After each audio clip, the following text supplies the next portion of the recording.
Assalamualaikum warahmatullahi wabarakatuh. Di sini kami akan memaparkan hasil dari praktikum kami yang beranggotakan Sania Sustianingrum dengan NIM 0049, Tariza Amanda Safitri dengan NIM 0050, dan Aco Raisen Anwar dengan NIM 0054.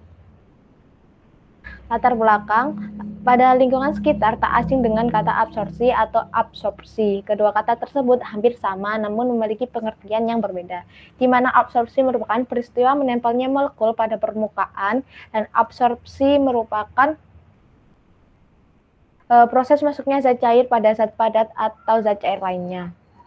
Di sini di praktikum kali ini kita akan membahas tentang absorpsi isotermis. Absorpsi isotermis merupakan sebuah hubungan yang menunjukkan distribusi absorben antara fase terabsorpsi pada permukaan absorben dengan fase ruah saat kesetimbangan pada temperatur tertentu. Pada praktikum ini membutuhkan absorben. Nah, salah satu dari absorben adalah karbon aktif. Karbon aktif yaitu sebagai bentuk karbon yang tidak mempunyai bentuk yang tetap. Karbon aktif juga bisa dikatakan sebagai arang aktif yang merupakan suatu jenis karbon yang punya luas permukaan yang sangat luas. Nah, untuk tujuan dari praktikum ini yaitu pertama untuk membuktikan adanya adsorpsi pada karbon aktif, kemudian menghitung konsentrasi asam asetat, menghitung konsentrasi tiap variabel, dan menentukan hubungan molalitas dengan C per N. Nah, untuk alat dan bahan sendiri yang digunakan pada praktikum adsorpsi isotermis ini yaitu alatnya berupa sendok, gelas plastik, spuit, dan saringan, sedangkan bahan yang digunakan yaitu asam cuka, baking soda, karbon aktif, indikator buah naga, air, dan larutan baking soda. Langkah percobaan yang pertama, ini merupakan langkah percobaan sebelum proses absorpsi, di mana pertama menyiapkan alat dan bahannya terlebih dahulu, kemudian membuat larutan asam cuka dengan variabel pertama merupakan diambil asam cuka sebanyak 20 ml dan variabel 2 dan 3 merupakan variabel dengan proses pengenceran, di mana asam cuka pada variabel kedua diambil sebanyak 10 ml dan diencerkan dengan 10 ml H2O. Untuk variabel ketiga diambil asam cuka 5 ml dan diencerkan H2O sebanyak 15 ml. Setelah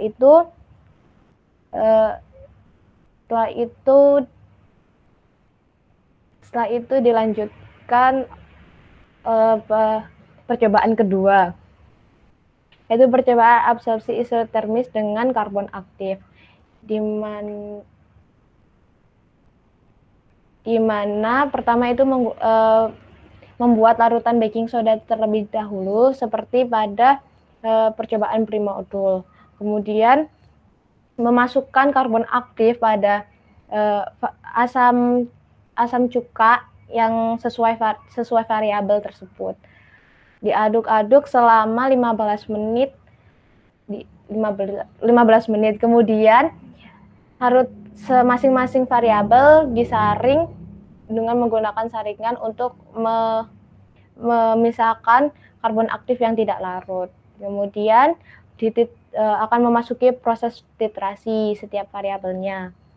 Pertama, untuk proses titrasi ditambahkan 4 tetes indikator alami pada setiap variabel, kemudian dititrasi dengan menggunakan baking soda hingga gelembung yang terbentuk pada reaksi tersebut hilang.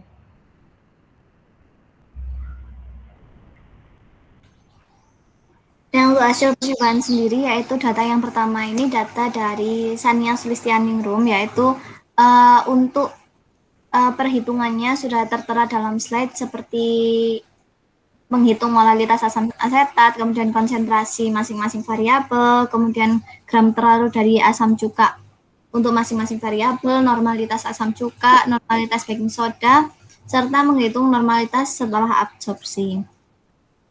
Sehingga dari perhitungan tersebut dihasilkan untuk di sini normalitas asam cuka dan molalitas asam cuka serta log dari molalitas serta log C per N sudah tertera dalam tabel, dan dari perhitungan tersebut didapatkan grafik hubungan antara normalitas versus molaritas dengan kemiringan yang dihasilkan yaitu 31,25, sedangkan grafik hubungan antara C per N dengan C yaitu kemiringannya sebesar min 2262,5. Sedangkan pada hasil percobaan kedua, sama seperti percobaan pertama, kita melakukan perhitungan yang dinamakan dengan appendix seperti yang tertera dalam slide, sehingga dihasilkan percobaan dibuat tabel seperti sebelumnya, yaitu normalitas dari asam cuka serta molalitasnya diketahui sebesar 0,0038, 0,0019, 0,009, serta log dari molalitas serta normalitas didapatkan. Kemudian dibuatlah grafik seperti yang ada pada atas panel tersebut. Hubungan antara normalitas dengan molalitas, kemudian hubungan antara C per N dengan molalitas. Kesimpulan pertama, berdasarkan percobaan yang telah dilakukan, didapatkan konsentrasi asam asetat sebesar 0,686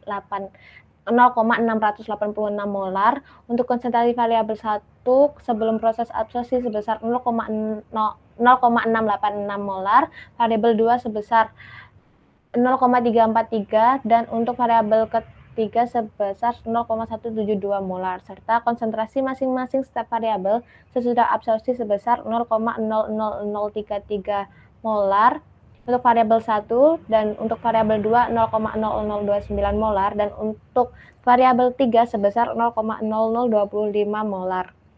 Dan berdasarkan grafik N versus C bahwa konsentrasi larutan dapat mempengaruhi keoptimalan proses absorpsi. Sehingga semakin tinggi konsentrasi asam asetat, maka semakin banyak molekul yang bertumbukan dan berinteraksi dengan adsorben, sehingga kemampuan absorpsinya juga semakin meningkat.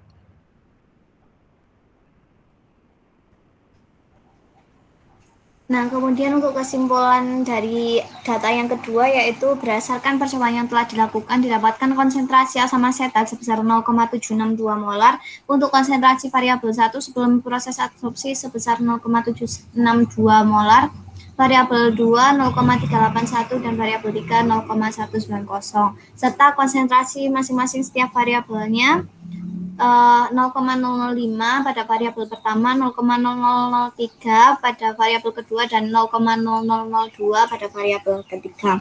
Berdasarkan grafik yang dihasilkan di slide sebelumnya tadi, dapat menunjukkan penurunan molalitas setelah adsorpsi yang disertai dengan penurunan dari C per N. Hal ini dikarenakan semakin tinggi konsentrasi asam asetat, maka semakin banyak interaksi yang terjadi dengan adsorben.